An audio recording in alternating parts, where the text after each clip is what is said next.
Kamusta mga ate, kuya, beshi? Si Chari po ito mula sa The Sun, Moon, Stars, PH Tarot. Ipapaalam ko lang po na ito po ay isang general read o pangkahalatang pagbabasa at maaring hindi lahat ay magtugma sa inyong sitwasyon. I-check din nyo ang inyong Moon, Rising at Venus sign.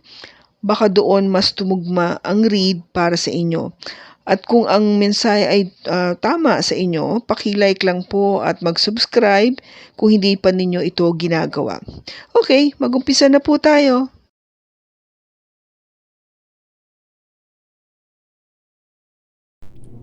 Hello po mga ate, kuya, beshies. Kamusta na po kayo? Dito ulit ako si Chari para gumawa ng another reading, and this is for the sign of Sagittarius, Sun, Moon, Rising, and Venus. And of course, welcome po yung mga cross-watchers ni Sagi at yung mga bago po nating mga viewers.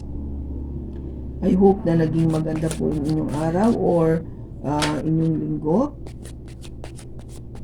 So, tignan natin po ngayon kung ano yung mensahe or energy or enerhiya na ating po makukuha para sa iyo, Sagi, tsaka sa person mo.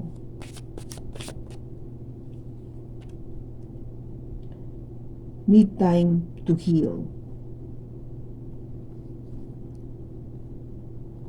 Okay, so, sabi dito, right now, I'm in a space where I need to focus on my healing and self-love. This isn't about you, it's about me. Okay, so, bali Sagi, ano kasi, ang sinasabi dito, kung ikaw ito, or in person mo, take it as it resonates, humingi ka ng espasyo, ng pagkakataon na maging mag-isa para makapag-isip, makapag-focus sa iyong paggaling, no? At ma-express mo yung self-love. Kasi siguro dahil isang naging cause nung bakit nagkaroon ka ng issue or problema is because yung self-love, no? Walang self-love masyado o hindi mo nagagawa talaga para sa sarili mo.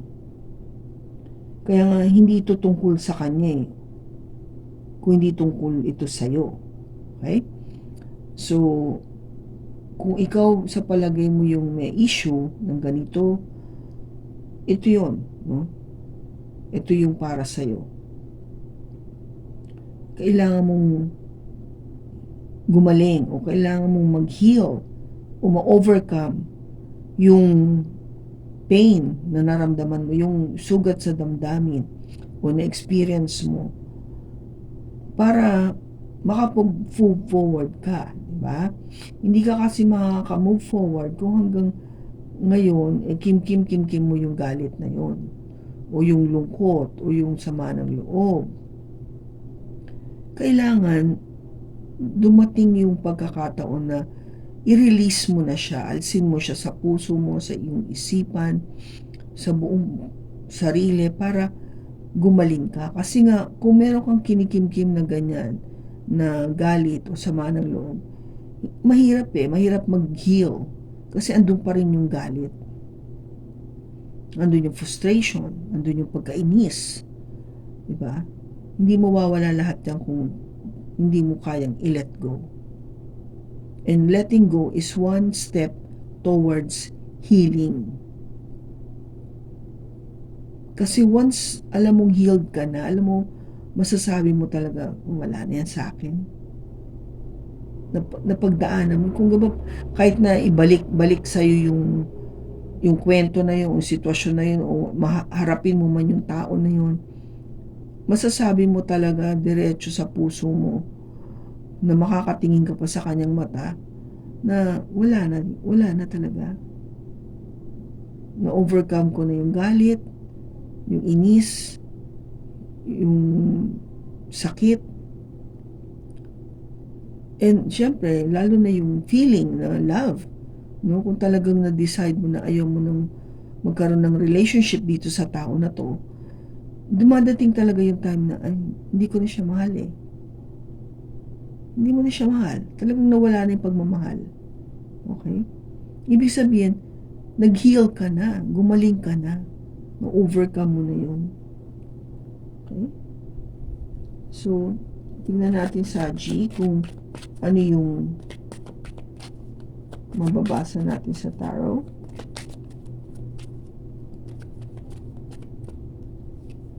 We have the Hangman,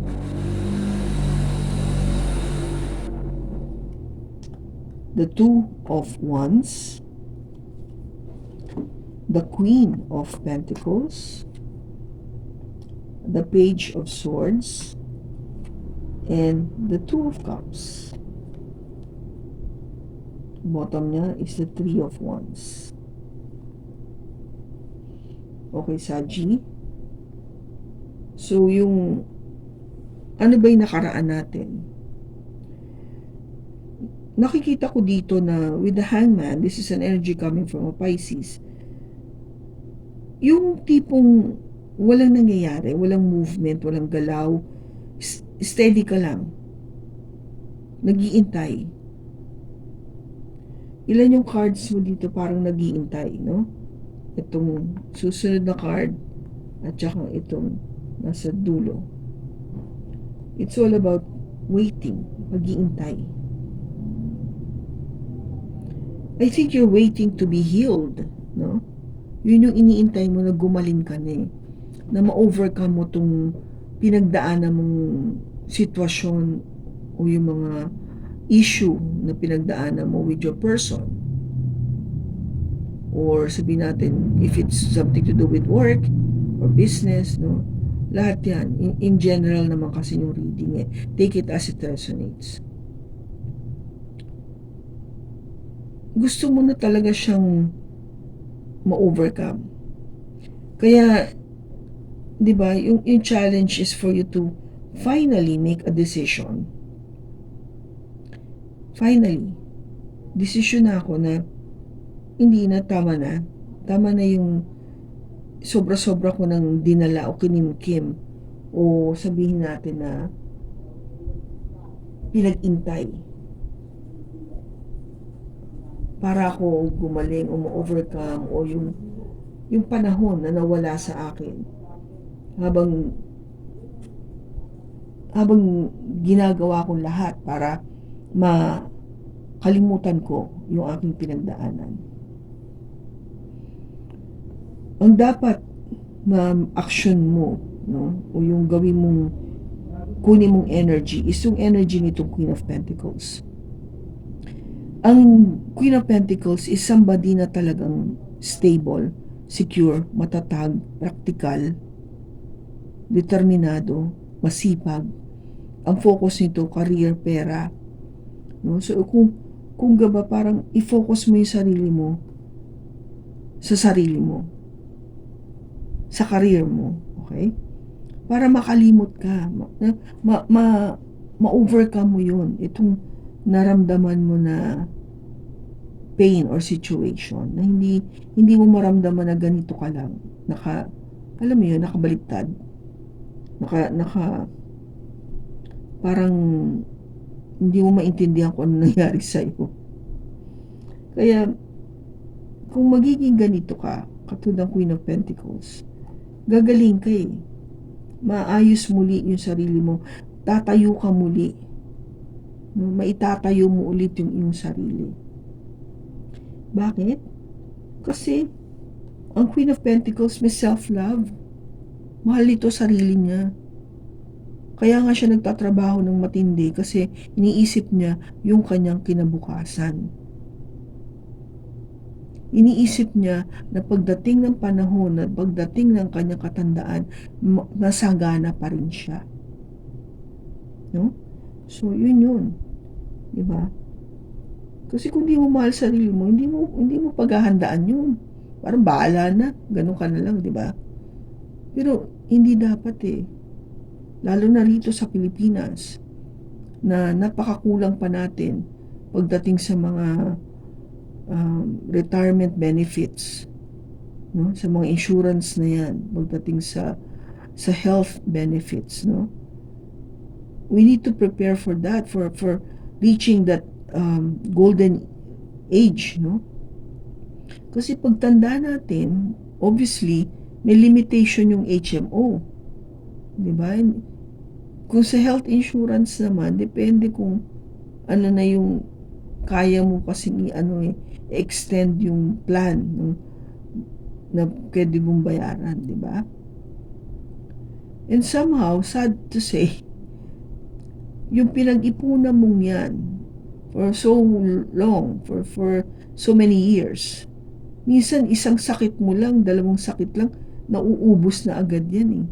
Na sobrang mahal ng medical natin dito, expenses. Mahal ang doktor, mahal ang ospital, mahal ang laboratory, mahal ang mga maintenance. We need to prepare for that, di ba? Kung ikaw ay isang single na tao, hopefully kahit paano meron ka na ipon. Pero paano kung hindi, di ba? Kung may pamilyado kang tao. Siyempre kasi unahin mo yung mga anak mo. And somehow, parang naging kaugalian natin na yung mga anak na ang gumagawa ng paraan na saluhin yung mga pangangailangan na yan na pang-medical sa kanilang mga magulang. Which is mahirap para doon sa mga bata. Diba? Wherein, kung we were properly set up by the government, dapat tayo sarili natin, noong pa man din, pinag-ipunan na natin yung pagtanda natin. Para hindi yung burden ba malipat sa mga anak. Kasi may buhay din sila eh. Gusto rin nila magkaroon ng pamilya. Diba? Magkaroon ng mga anak. So, malaking gastos. Ayaw mo maging pabigat, diba? Kaya, dapat talaga iisipin natin yung sarili natin. Now, ano bang intention natin is of course, sabi ng katotohanan, no? Be able to speak freely and honestly.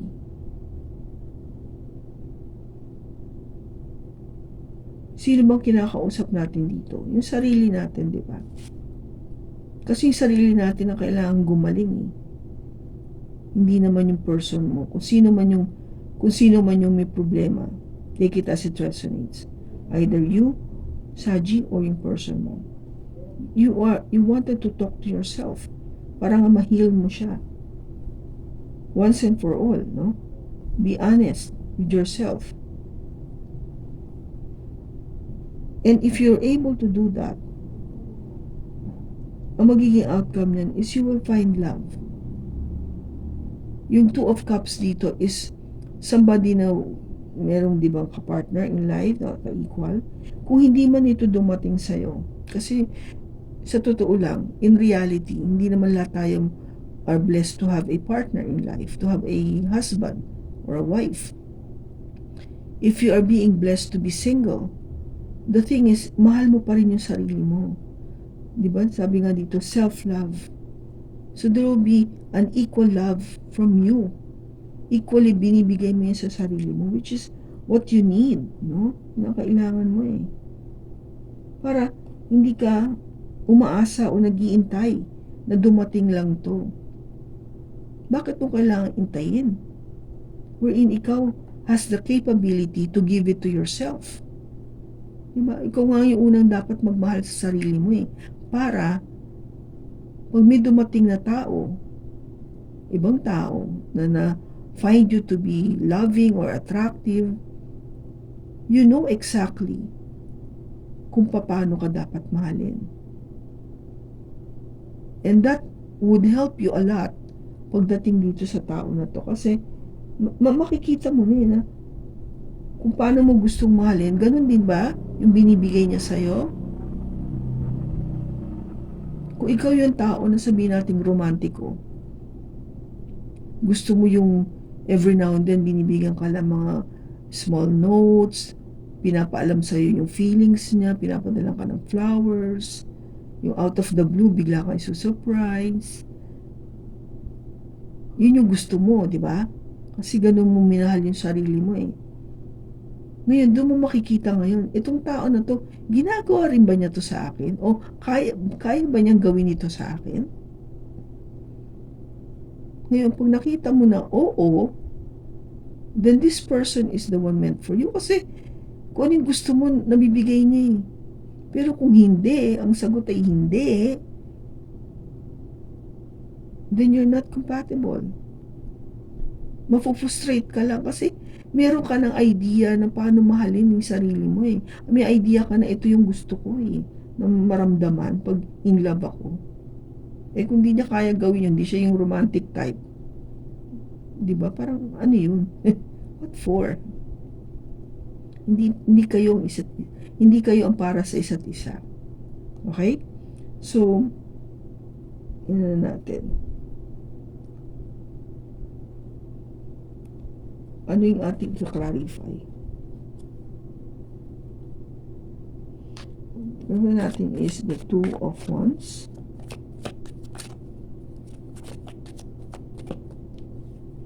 We have the Six of Swords, the Emperor, and the Ace of Pentacles. Ang desisyon na iniintay mo na mangyari, trying to think what to do, is of course to go to a much quiet place. No? Di ba sabi dito, right now, parang I'm in a space where I need to focus.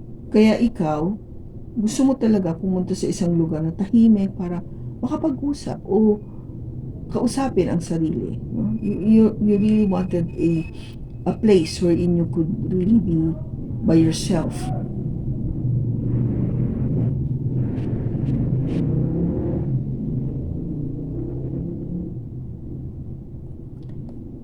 Bakit? Kasi you wanted to know more about you. No? Na maging ganito, matatag na isang tao. At magkaroon ng panibagong pag-uumpisa. No? You wanted a new beginning. Mabago muli. Mag-umpisa muli.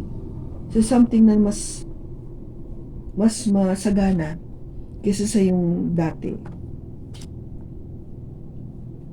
Bakit andito yung Page of Swords? Bakit andito yung Page of Swords? We have the Wheel of Fortune.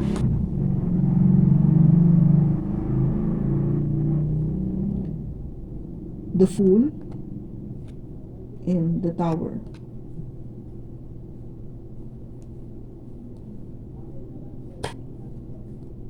Gusto mo talaga na makapag-usap, no? Sa sarili mo para mabago yung takbo ng buhay. Willing ka na to take that risk na baka sakali baguhin nga na yung paano ka mag-approach sa buhay. Something na hindi mo talaga inaasahan kasi kung dati yung personality mo is yung hindi ka ganun kapusok, ngayon, babaguhin mo. You will entirely do something different from what you used to be. Kasi nga, yung energy ng the Fool is somebody na risk taker na. Sige lang na sige. Now, being you, Saji is an adventurous person, maiintindihan mo to na sige, kulang tayo. Para, alam mo yun, ma-experience ko talaga ito. Okay. Tanong natin, may heal ka ba?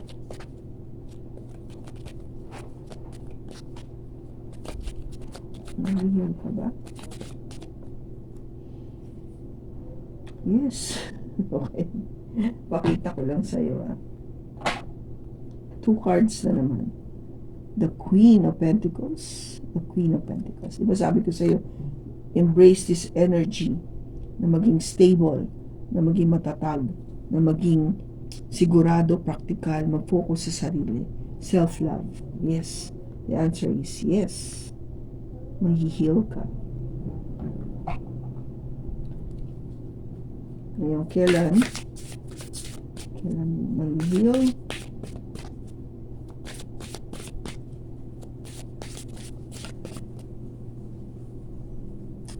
summertime.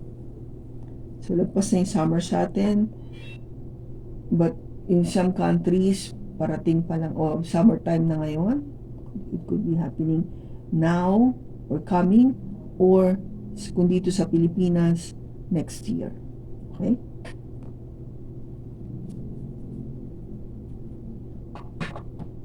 So, it is just giving you parang an idea of the time frame.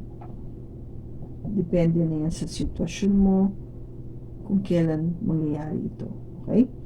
So, kung kanino mang saji itong enerhiya to na nakuha natin ngayon sa pagbasa na to, sana nakatulong ito ng malaki sa'yo. Maraming salamat sa pagbasa, sa pagsama mo sa akin sa pagbasa na to. Sa susunod po muli, ingat ka and